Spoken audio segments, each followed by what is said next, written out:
नमस्कार, आप देख रहे हैं अपना उत्तर प्रदेश। मैं हूं आपके साथ सचिन चौहान। बलिया के जननायक चंद्रशेखर विश्वविद्यालय के 6वें दीक्षांत समारोह का आयोजन किया गया, जहां पर उत्तर प्रदेश के महामहिम राज्यपाल आनंदीबेन पटेल ने शिरकत की है। वहीं उन्होंने लोगों को संबोधित करते हुए कहा कि मेरी ओर से हर विश्वविद्यालय को यह मैसेज किया था कि कौशल विकास पर विशेष ध्यान दिया जाए। साथ ही छात्रों को बधाई भी उन्होंने दी है। कई छात्रों को आज मेडल प्राप्त हुई। मेडल लेने के लिए आते थे तब भी कोई खुशी नहीं दिखाई पड़ती थी, कोई खुशी नहीं दिखाई। पूछा क्या बीमार है तुम? पूछो कहाँ बैठी हो? मैंने पूछा कि बीमार है तू? ना ना,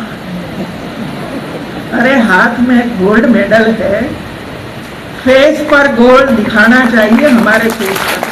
न चाल में गोल्ड मेडल, न फेस पर मेडल, न शक्ति में गोल्ड मेडल, ये सब में दिखाई पड़ना चाहिए मित्रों। ऐसे सभी हमारे होनहार बच्चों को बहुत बहुत बधाई देती हूँ। और वहीं बोकरहेड़ी में किसान मेले का आयोजन किया गया, जिसमें अनेक स्टॉल लगाए गए हैं। किसानों को महत्वपूर्ण जानकारी दी गई है। वहीं कार्यक्रम में कृषि मंत्री सूर्य प्रताप शाही और बीजेपी के नेता ने बढ़ चढ़कर हिस्सा लिया और सरकारी योजनाओं के लाभार्थियों को प्रमाण पत्र भी दिए गए हैं। साथ ही लगातार किसान सम्मान निधि की 17वीं किस्त प्राप्त करने वाले किसानों को भी सम्मानित किया गया। किसानों के हक में जो फैसला किया है, ये मोदी जी और योगी जी की सरकार का योगदान है, जिससे उत्तर प्रदेश का किसान सुखी, संपन्न और तेजी से प्रगति कर रहा है। मैं उन सब किसान भाइयों को धन्यवाद, उनको इस अभियान में जुटे जाने के लिए उनको आभार प्रकट करता हूं। अभी रबी का सीजन शुरू होने वाला है। मैं गन्ना किसान भाइयों से निवेदन करूंगा कि अपने गन्ने के भीतर वो सरसों या चना, मटर, मसूर की वो इंटरक्रॉपिंग करें। साथ साथ में अन्य किसानों से भी कहना चाहूँगा कि अब प्राकृतिक खेती के माध्यम से स्वास्थ्यवर्धक उत्पादन करने की ज़रूरत है। इसलिए मोदी जी और योगी जी की सरकार प्राकृतिक खेती का भी अभियान चला रही है।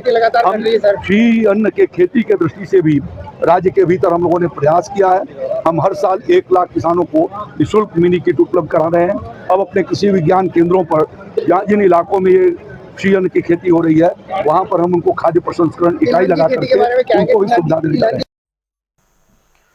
और वही ज्ञानव्यापी में वजू खाने के एसआई सर्वे को लेकर इलाहाबाद हाईकोर्ट में सुनवाई हुई है। आपको बता दें कि 22 अगस्त को कोर्ट ने याचिका को मुस्लिम पक्ष के जवाबी हलफनामे का जवाब दाखिल करने के लिए यह समय दिया था, जिसके बाद हिंदू पक्ष ने हलफनामे की जो हार्ड कॉपी है वो कोर्ट में दाखिल की थी और कोर्ट ने फैसले को सुरक्षित रखते हुए सुनवाई की है। अगली तारीख अब 1 अक्टूबर दी गई है और इसी को लेकर हमारे संवाददाता एसएम आमिर ने वकील से खास बातचीत भी की है, वो एक बार सुन लेते हैं। ज्ञानवापी वजू खाने मामले में जहां सिविल रिवीजन हाईकोर्ट में दाखिल हुई थी, जिस पर आज जस्टिस रोहित रंजन अग्रवाल की कोर्ट में सुनवाई हुई है और हमारे साथ राकेश सिंह के अधिवक्ता हैं सौरभ तिवारी जी। आज आप लोग ने हलफनामा दाखिल करना था, आज क्या हुआ है कोर्ट में? कोर्ट ने क्या कहा और आप लोग ने क्या तर्क? देखिए, आज जो जवाबी हलफनामा है हमारे तरफ से, हिंदू पक्ष की तरफ से दायर हो चुका है और उसकी हार्ड कॉपी आज ऑनरेबल कोर्ट को दी गई। ये फाइलिंग पहले ही हो गई थी। जो आर्गुमेंट है वो हिंदू पक्ष की तरफ से एडवांस किया गया, मैंने पक्ष रखा श्रीमती राकेश सिंह की तरफ। हमारा ये जो याचिका में मांग है कि शिवलिंग छोड़ के बाकी जो प्रोटेक्टेड एरिया हैं, जिसको ऑनरेबल सुप्रीम कोर्ट ने कहा उसका ओपन एरिया है, उसका सर्वे किया जाए। अगर बिना तोड़े फोड़े सर्वे ऐसा ही कर ही रही है, कहीं तो नुकसान तो इमारत को पहुंचा ही नहीं है, तो ऐसे में शिवलिंग छोड़ के बाकी एरिया का भी किया जा सकता है सर्वे। तो हमारी हमने पिछले साल 12 मई को ऑनरेबल हाईकोर्ट ने शिवलिंग के सर्वे का जो आदेश दिया था उसको भी दिखलाया। सुप्रीम कोर्ट के भी उस आदेश को दिखाया 4 अगस्त 2023 को। इसमें ऑनरेबल सुप्रीम कोर्ट ने हाईकोर्ट के आदेश को बरकरार रखते हुए सर्वे को जारी रखने का आदेश दिया था। हमने कहा कि उसमें तो एएसआई के एडिशनल जो है डायरेक्टर जनरल खुद ही एफिडेविट दे रहे हैं कि हम कुछ तोड़फोड़ नहीं करेंगे, तो फिर प्रॉब्लम कहाँ पे है? क्या हुआ, कोर्ट का आप क्या कहना है और मुस्लिम पक्ष की ओर से क्या तर्क दिए जा रहे हैं? देखिए, मुस्लिम पक्ष ने अभी तर्क देना शुरू नहीं किया है। मेरा काम ऑनरेबल हाईकोर्ट को असिस्ट करना है। सर्वे हो नहीं हो, होना चाहिए नहीं होना चाहिए, ये ऑनरेबल हाईकोर्ट को डिसाइड करना है। ये जुडिशियल मामला है, सब जुडिस मामला। हमने जो तर्क रख रहे हैं अभी तक, उसमें एक चीज निकल के आई है। ऑनरेबल कोर्ट ने पूछा कि अगर शिवलिंग के आदेश को सुप्रीम कोर्ट ने स्टे ऑलरेडी कर दिया है तो हम आखिर सेम सब्जेक्ट पे आपका अलाउ कैसे करें। तो मैंने कहा कि नहीं, वो केवल शिवलिंग का जो एप्लीकेशन था एसआई सर्वे का, और हमारा जो एप्लीकेशन है वो शिवलिंग छोड़ के बाकी चीजों का है। तो ये आप दोनों आवेदन अलग अलग। तो इसी आधार पे हमने कहा कि उसको बोले कि कहाँ वो कॉपी है जो कि शिवलिंग के सर्वे के लिए आपने जिला अदालत में डाला था आप लोगों ने। हमने कहा कि वो लक्ष्मी देवी सहवादिनी जो है उनकी तरफ से डाला गया था, उसकी कॉपी अभी तो नहीं है, हम रिकॉर्ड पे लाते हैं। तो कोर्ट ने 1 अक्टूबर का जो समय नियत किया है 2 बजे का। तो फर्दर ये डॉक्यूमेंट जो है शिवलिंग का सर्वे वाला जो मूल प्रार्थना पत्र जो जिला में पड़ा था लर्निंग डिस्ट्रिक्ट जज के यहाँ, उसी को रिकॉर्ड पे लाएंगे तो फिर आगे बहस होगी। देखिए, अब इसमें जो मामले की है तारीख लग गई है और अगले मामले में अब हिंदू पक्ष को जो शिवलिंग के सर्वे वाला कागज है वो जमा करना होगा और इसके बाद आगे कोर्ट का क्या निर्णय होता है वो भी देखने वाली बात होगी। जनता टीवी के लिए सैयद मोहम्मद आमिर, प्रयागराज। और बहराइच में जहां एक तरफ भेड़ियों ने आतंक का माहौल बना रखा है तो दूसरी तरफ बंदरों ने भी लोगों का जीना मुश्किल कर दिया। गांव के कई दर्जन पुरुषों और बच्चों और महिलाओं को बंदर ने अपना निशाना बनाया, जिसके बाद बंदरों के हमले में गांव में अब डर का माहौल है। और इसी को लेकर हमारे संवाददाता ने ग्रामीणों से कुछ खास बातचीत भी की है। बहराइच के महसी में अभी भेड़ियों का आतंक खत्म भी नहीं हुआ था कि मटेरा विधानसभा के चौखलिया में बंदरों ने अपना आतंक मचा रखा है। बंदरों के आतंक से हालात इस कदर बदतर हो गए हैं कि इस गांव के बच्चे न तो स्कूल जा पा रहे हैं, न तो यहाँ की महिलाएं खाना बना पा रही हैं। महिलाओं के खाना बनाते समय उनका आटा, दाल, चावल बंदर उठा ले जाते हैं। दूसरी तरफ अगर ये सब्जी, अनाज कुछ सुखाने के लिए या लेने के लिए जाते हैं तो रास्ते में उन्हें बंदर छीन लेते हैं। हालात इतने बदतर हो चुके हैं कि यहाँ के लोगों ने यहाँ की जिलाधिकारी से 2 बार मिलकर गुहार लगाई है, लेकिन अभी तक किसी भी प्रकार की कोई कार्रवाई नहीं हुई है। हम इस समय चौखलिया गांव के उसी स्थान पर मौजूद हैं जहां बंदरों ने अपना आतंक मचा रखा है। और ये कहा जाता है कि मेरे ठीक पीछे ये हवेली है। ये हवेली यहाँ के कैराती परिवार की है, जो कई साल पहले कैराती परिवार ने इस बंदरों के डर से अपनी इस हवेली को छोड़ दिया है। और ये बताया जाता है कि ये हवेली ही बंदरों का मुख्य अड्डा है। इस तरीके के और भी कई अड्डे बंदरों ने इस गाँव में बना रखे हैं, लेकिन अब बंदरों का आतंक इस कदर हावी है कि लोगों की दिन प्रतिदिन की जो कार्यकलाप है वो भी लगातार बाधित हो रहे हैं। बंदर यहाँ पर कई दर्जन बच्चों को, महिलाओं को, लोगों को काट चुका है। साथ ही साथ अन्य कई भी प्रकार के नुकसान बंदर के द्वारा हो चुके हैं। हम यहाँ पर 1-2 लोग मौजूद हैं, हम उनसे प्रयास करेंगे और जानेंगे कि उन्हें बंदर ने काटा है या बंदर से किस प्रकार की परेशानी उन लोगों के रोज के जीवन में हो रही है। हम उनसे बात कर लेते हैं। क्या नाम है चाचा? बरातीलाल वर्मा नाम है। बंदर ने आपको काटा है? हाँ, बंदर काटे। कितने दिन पहले? अभी 8 रोज भई है काटे। अच्छा, कितने दिनों से इस गांव में बंदर का आतंक है? अरे बंदर बहुत देर से का बोलते आतंक है। अच्छा, हाँ, बहुत बड़ी परेशानी है बंदरों से। लड़का पढ़े जाते तो का बोलते उसका गिरा देते, उसका झोरा छोड़ लेते। कितने साल से बंदर होंगे इस गांव में आप? अरे बंदर तो वही है कम से कम 10 साल। कुछ और लोग हैं, उनसे भी मैं बात कर लेता हूँ। हमारे साथ एक माता जी हैं जिनको भी बंदर ने काटा था, जो घायल हो चुकी थी, उनसे भी मैं बात करता हूँ। माता जी, क्या नाम है आपका? अच्छा, बंदर ने आपको काटा था? बंदरों का आतंक बहुत है यहाँ। खाना पीना बनाने में भी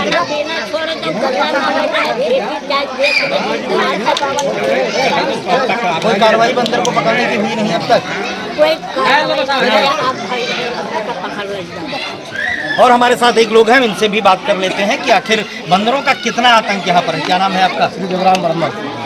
कितने दिनों से बंदरों का आतंक है? बंदर तो 15 साल तक के, ये 3 साल से बहुत ज्यादा फैला है। 1 किलो रात दाल लेके साले फैले पकड़ कितने लोगों को काट चुके होंगे बंदर? 2.5-3 लोग बंदर काट लिए।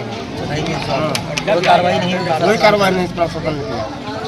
तो इन सभी लोगों का ये कहना है कि बंदर यहाँ पर कई दर्जन लोगों को काट चुके हैं। हालात यहाँ तक है कि ये बताया जाता है कि बंदर यहाँ रहते तो 10-15 सालों से, लेकिन विगत 2-3 सालों में बंदरों का आतंक इतना अधिक हो चुका है कि अब इनका जीना मुहाल हो चुका है। अब देखना ये होगा कि शासन प्रशासन से जो गुहार लगाई गई है, शासन प्रशासन इन पर कब कार्रवाई करता है, वन विभाग इन पर कब कार्रवाई करता है, इस पूरे गाँव को बंदरों से निजात कब मिलती है और इनके बच्चे स्कूल पढ़ने कब जा पाते हैं, ये तो आने वाला वक्त ही बताएगा।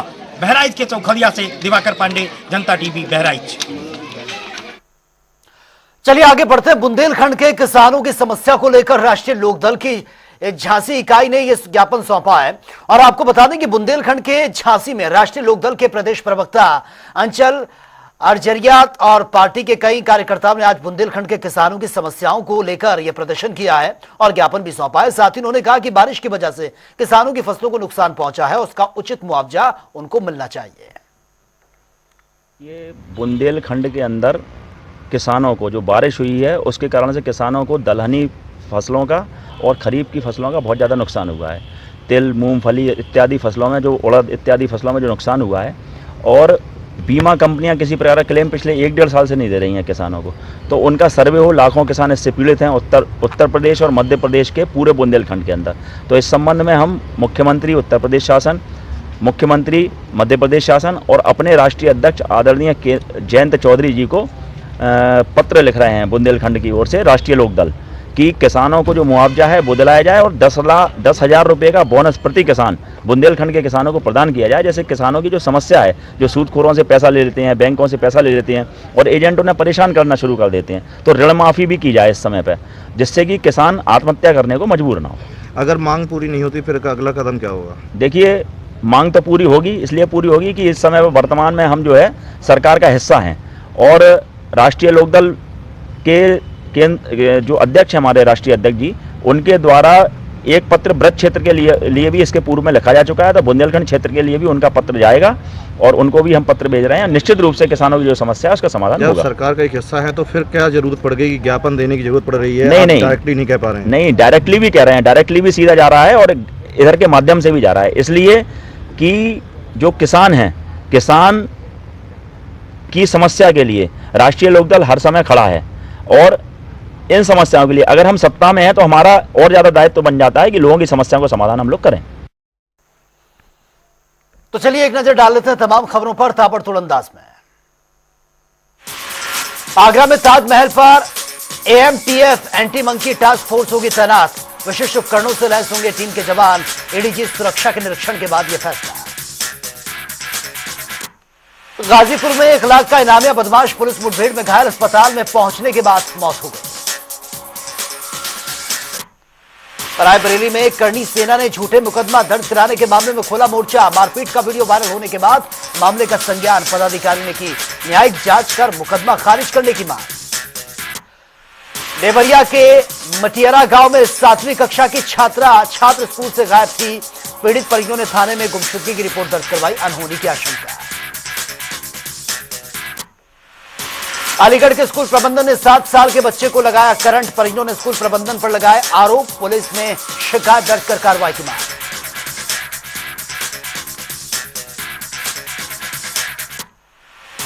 मैनपुरी में दबंगों का असला लहराते हुए एक वीडियो सोशल मीडिया पर वायरल। 3 दिन पहले दबंगों ने मामूली कहासुनी को लेकर युवक को मारी थी गोली, पुलिस ने शुरू किया जांच पड़ताल। मैनपुरी में पुलिस और एसओजी टीम को अब बड़ा एक्शन देखने को मिला है, पुलिस ने शराब की तस्करी कर रहे एक अभियुक्त को किया गिरफ्तार, पुलिस मामले की पूछताछ में जुटी। कासगंज में पुलिस की मौजूदगी में 2 पक्षों में खूनी संघर्ष हो गया, पथराव के बाद गांव में सन्नाटा, पुलिस ने हिरासत में लिए दोनों पक्षों के 1 दर्जन। प्रतापगढ़ में प्रधान का बेटा बना लुटेरा, 12 घंटे के अंदर पुलिस ने खुलासा कर दिया, 3 शातिर लुटेरों को भी गिरफ्तार किया गया। फर्रुखाबाद के पुलिस लाइन आवास में सिपाही का शव मिला है, अधिकारी मौके पर पहुंचे हैं, सड़ा गला शव बरामद किया गया। रायबरेली नगर पालिका की बोर्ड बैठक में हंगामा, ईओ स्वर्ण सिंह सदन में बैठने को लेकर हंगामा हुआ, सुनवाई ना होने पर सभासदों ने आत्मदाह की धमकी दी। सुल्तानपुर में बस की टक्कर से छात्र की मौत का मामला, पूर्वांचल एक्सप्रेस पर जाम लगा दिया, घंटों हंगामा किया। मिर्जापुर में विलुप्त प्रजाति का जीव पैंगोलिन मिला है, स्कूल के जाल में फंसा ये जीव, वन विभाग ने रेस्क्यू किया। बुलंदशहर के जहांगीरपुरी पुलिस ने फर्जी आईपीएस को गिरफ्तार किया है, लोगों को फोन पर धमकाता था, पुलिस ने आरोपी से फर्जी आईडी कार्ड और कागज भी बरामद किए।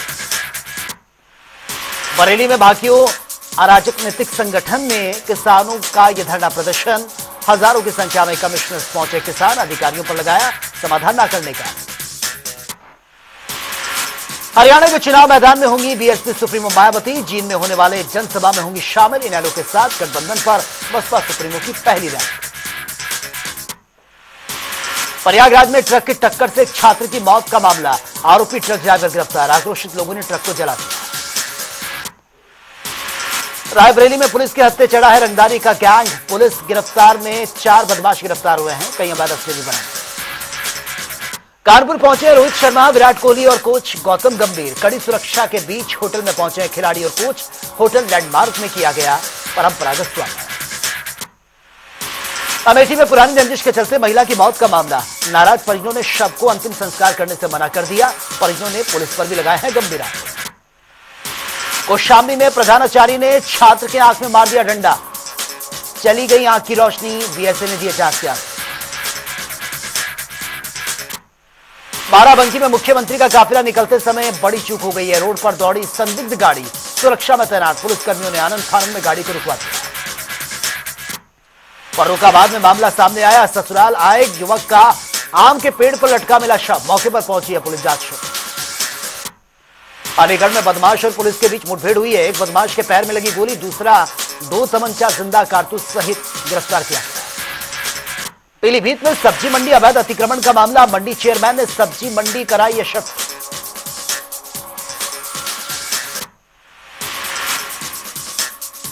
पीलीभीत में तबीयत बिगड़ने से पीआरडी जवान की मौत का मामला, बाइक पर बैठे शख्स के साथ जा रहा था। आगरा में अवैध निर्माण का मिला है यहां पर वैध सर्टिफिकेट, राज्य मंत्री पर लगे गंभीर आरोप, अवैध निर्माण कर शोरूम का उद्घाटन किया।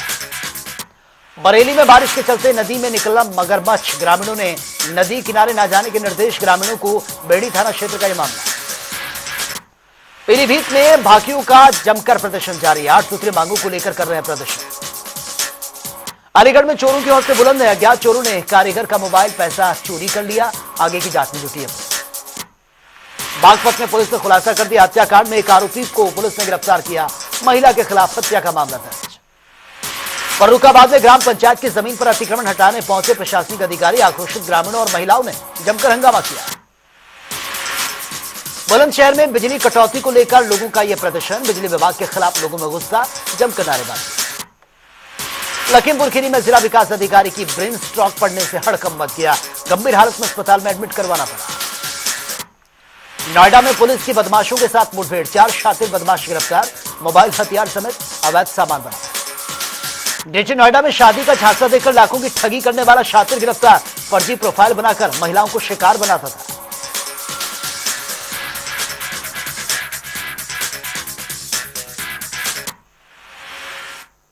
चलिए आगे बढ़ते हैं। अयोध्या में भगवान राम के जीवन से जुड़ी कलाकृतियां लगाई गई हैं, जिसके जरिए अयोध्या आने वाले श्रद्धालु 162 अलग अलग कलाकृतियों के जरिए भगवान राम के बारे में जानकारियां हासिल कर सकेंगे। यह रिपोर्ट आप देखिए।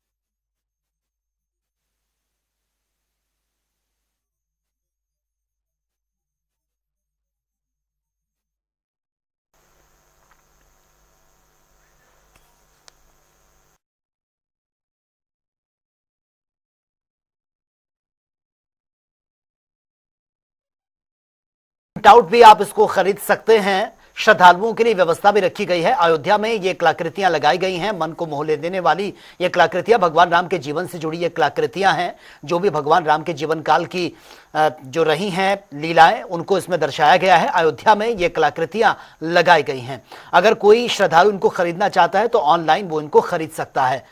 भगवान श्री राम के जीवन से जुड़ी ये सारी की सारी कलाकृतियां ऑनलाइन इसका प्रिंट आउट भी निकाला जा सकता है।